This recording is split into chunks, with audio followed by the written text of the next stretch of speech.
Selamat bertemu kembali sahabat portal Kanker Vince.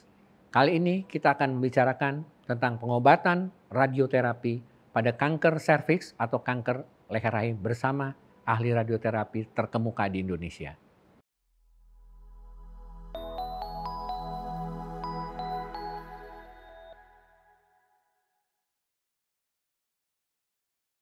Halo, selamat jumpa lagi para sahabat portal kanker. Saya Suhartati Gondowiardjo, dokter spesialis onkologi radiasi.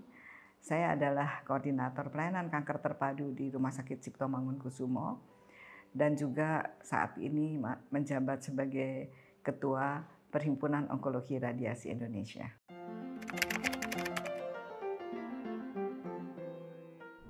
Baik, pertanyaan bagus sekali. Jadi sebelumnya kita harus tahu dulu apa itu kanker serviks atau dikenal juga sebagai kanker mulut rahim. Adalah kanker tentunya pada wanita karena yang memiliki mulut rahim serviks adalah seorang wanita yang merupakan organ dalam dari genitalia wanita. Jadi pada ujung, pada muara dari vagina sebelum masuk ke dalam uterus atau peranakan. Nah, disitulah lokasi dari mulut rahim atau yang dikenal sebagai serviks. Dari situlah asal mula dari keganasan kanker mulut rahim atau kanker serviks tersebut. Seperti pada umumnya pengobatan kanker selalu tergantung pada stadium. Jadi pada kanker mulut rahim ada stadium 1, stadium 2, stadium 3, stadium 4. Dan memang hingga saat ini hanya sebagian kecil dari kanker mulut rahim yang dapat dilakukan operasi. Kenapa? Karena kesulitan dari lokasi. Lokasinya di depannya ada kandung kemih, sedangkan di belakangnya ada saluran pencernaan, yaitu saluran pembuangan.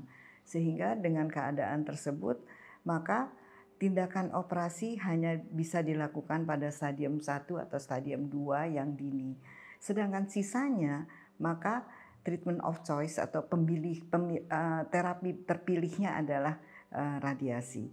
Baik disertai dengan kemo yang kita kenal sebagai kemoradiasi atau radiasi berdiri sendiri.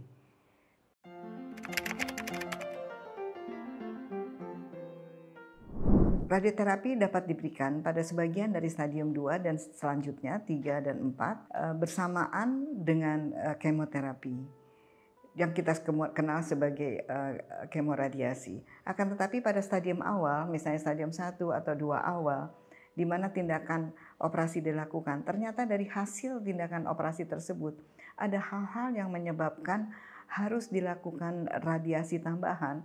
Misalnya ada keterlibatan kelenjar getah bening, atau misalnya tepi sayatan tidak bebas tumor, atau pada keadaan-keadaan di mana secara hasil histopatologi kurang baik, maka tetap harus diberikan radioterapi. Nah, pertanyaan selanjutnya tentunya radiasinya seperti apa? Nah, ada dua macam radiasi pada kanker mulut rahim. Pertama adalah sinar luar atau yang disebut sebagai EBRT, external beam radiotherapy, diberikan di mana pasiennya ditidurkan di meja, kemudian radiasi diberikan dari luar sebanyak kurang lebih 25 kali atau maksimal 30 kali tergantung keadaan pasien. Dan juga disertai dengan sinar dalam. Sinar dalam adalah sinar di mana sumber radiasi dimasukkan di dalam organ atau menusuk atau di dalam suatu ruangan. Nah, untuk kanker mulut rahim ini ada dua macam sinar dalam yang kita kenal sebagai brachytherapy yang bisa dilakukan. Pertama adalah dimasukkan sumber radiasi ke dalam peranakan atau uterus dan juga di vagina. Yang kedua adalah kecuali dimasukkan, itu yang disebut sebagai intrakaviter. Yang kedua adalah ditusukkan di kanan kiri untuk mencapai daerah-daerah yang tidak bisa tercapai dengan radiasi brachytherapy intrakaviter tersebut. Jadi ada dua brachytherapy yang bisa dilakukan pada kanker mulut rahim. Dan kapan itu dilakukan tentunya sangat tergantung pada situasi kondisi penyebaran penyakit tersebut.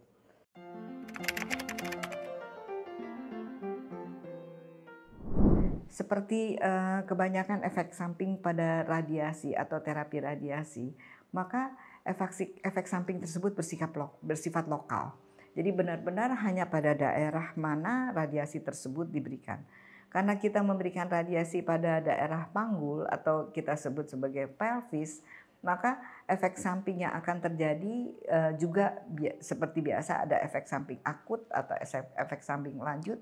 Efek samping akut itu yang terjadi dalam kurun waktu dari saat radiasi diberikan, tapi biasanya tidak dari awal, akan tetapi setelah di atas dari separuh lah, setelah 20 kali gitu, sampai dengan biasanya menghilang dalam maksimal 2 minggu sampai selambat-lambatnya 2 bulan.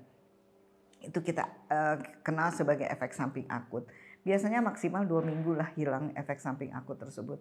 Ya tentunya dari mulai kulit, agak kemerahan, dan juga karena di situ ada saluran pencernaan dan ada saluran kemih, jarang sekali, tapi mungkin terjadi ada gangguan pencernaan atau gangguan buang air kecil.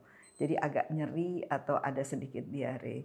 Sedangkan efek samping lanjut itu biasanya berhubungan dengan suatu proses yang terjadi kemudian hari, yang sangat jarang sekali terjadi. Ada gangguan disebut sebagai kolitis. Kolitis itu adalah radang pada usus yang kronis. Barangkali itu saja efek samping yang mungkin terjadi dan efek samping itu sebenarnya dikurangi, jadi sudah sangat menurun dengan melakukan kombinasi radia eksterna dengan braki. Jadi radiasi eksterna seperti tadi sudah kita kenal atau sinar luar, itu kita tahu bahwa lapangan radiasinya besar sehingga akan mengenai organ-organ di sekitar dari rahim dan mulut rahim tersebut yang memungkinkan terjadinya efek samping. Akan tetapi dengan kita lakukan kombinasi dengan brachiterapi atau sinar dalam, dosis radiasi akan terkena pada daerah tumor menjadi sangat besar. Akan tetapi cakupannya kecil. Nah, kombinasi itulah yang kita harapkan kita bisa mencapai dosis yang sangat maksimal pada daerah tumor dengan seminimal mungkin pada jaringan sehat di sekitarnya, yang akan menyebabkan efek samping yang terjadi menjadi sangat rendah. Sebagai akhir perjumpaan kita, sedikit pesan bahwa jadi pada seorang wanita yang terdiagnosa sebagai kanker mulut rahim saat ini atau kanker serviks banyak juga dikenal, tidak usah khawatir dengan teknologi, dan radiasi adalah merupakan pengobatan terpilih pada banyak keadaan dari kanker mulut rahim. Jangan takut karena tidak perlu lagi khawatir dengan teknologi yang ada dan dengan juga kemajuan ilmu pengetahuan. Efek samping yang mungkin terjadi sudah dapat diturunkan semaksimal mungkin. Satu lagi bahwa pada keadaan di mana ada anak sebar dari kanker mulut rahim di tempat yang jauh, misalnya di tulang, atau kadang-kadang juga pada kanker mulut rahim ada anak sebar di kelenjar getah bening di atas sini nih, sebelah kiri. Nah, itu juga bisa diberikan radiasi. Baiklah sahabat portal Kanker Fins, paparan tentang radioterapi pada kanker serviks. Semoga bermanfaat.